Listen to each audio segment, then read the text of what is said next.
رسد صوتی وطنداری ز سازی مهر رحمانی. خدایا جمع ما را حفظ بین ما از پریشانی. خدایا جمع ما را حفظ بین ما از پریشانی. بیابان هم گلستان شد، گلستان تاجیکستان شد. رضا باشد زیبایی روح اسماعیل سامانی.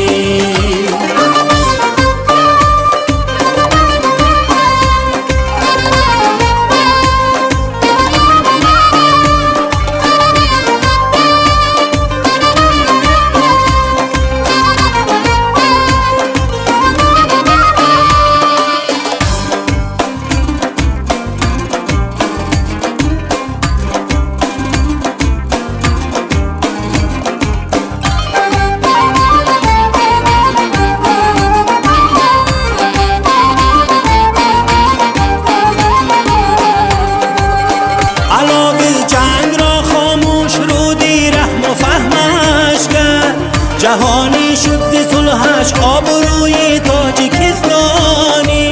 رساند راهی نو در کوی خود آسوده مردم را. ندارد مردی ره در خاک دل گردی پشیمانی.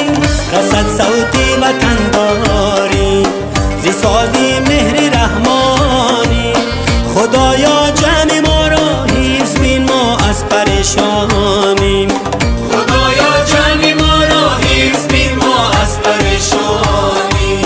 بیابان هم گلستان شد، گلستان تاجیکستان شد. رضا باشد زیبایی روح اسماعیل سامانی.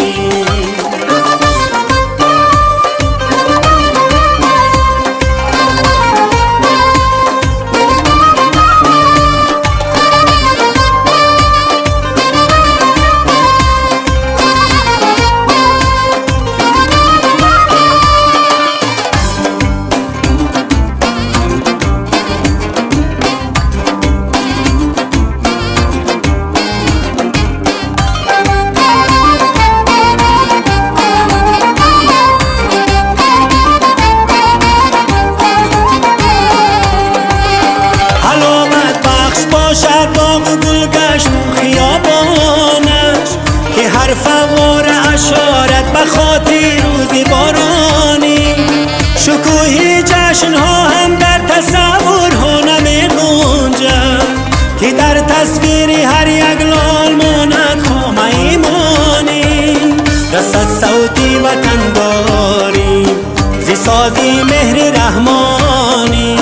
خدایا جمع ما را حفظ بین ما از پریشانی. خدایا جمع ما را حفظ بین ما از پریشانی. بیابان